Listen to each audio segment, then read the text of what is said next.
కార్తీక్ ఆర్యన్ లాంటి స్టార్ సరసన ఆషికీ ఫ్రాంచైజీ చిత్రంతో శ్రియలీల బాలీవుడ్కి పరిచయమవుతోంది.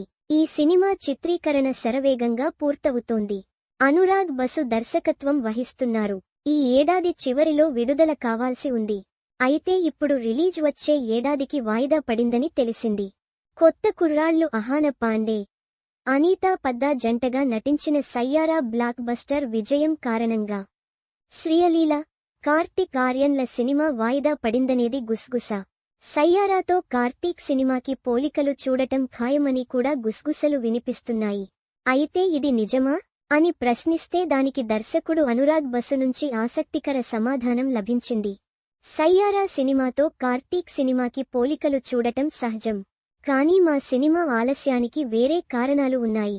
నేను మెట్రో ఇన్ దినోతో బిజీగా ఉండటం, అదే సమయంలో కార్తీక్, కరణ్ జోహార్ చిత్రం బ్యాక్కొటేషన్ తు Mary my Tera to Mary బ్యాక్కొటేషన్తో బిజీగా ఉన్నాడు.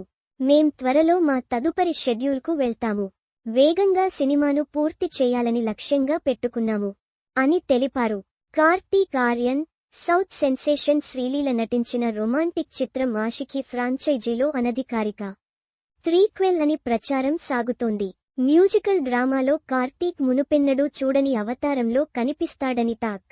ఇంకా టైటిల్ నిర్ణయించని ఈ సినిమా మొదట దీపావళికి విడుదల కావాల్సి ఉంది.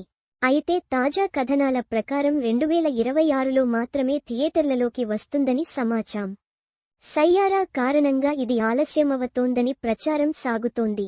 కార్తీక్ ఆర్యన్ సినిమాలోని పాత్రలు, ఇతివృత్తం ఒకే తరహాలో ఉన్నాయన్న టాక్ వినిపిస్తోంది. రెండు సినిమాలు వర్ధమాన గాయకులు, వారి జీవితాలలో ఏం జరిగిందో తెలిపే చిత్రాలు. ఈ పోలికల కారణంగా అనురాగ్, కార్తీక్ బృందం తమ స్క్రిప్టును మార్చి రీషూట్ చేయబోతున్నారని కూడా ప్రచారం సాగుతోంది. కానీ ఈ ప్రచారాన్ని అనురాగ్ బసు కొట్టి పారేశారు. అనురాగ్ మాట్లాడుతూ, మోహిత్ సూరి చిత్రం కథ, స్క్రిప్ట్ గురించి కొంతకాలంగా తనకు తెలుసని అనురాగ్ బసు అన్నారు. రెండు చిత్రాలలో హీరోల పాత్రలకు పోలికలు చూడటం సహజమేనని మాకు తెలుసు. కానీ రెండు చిత్రాలు ఒకదానికొకటి పూర్తిగా భిన్నంగా ఉంటాయి అని తెలిపారు.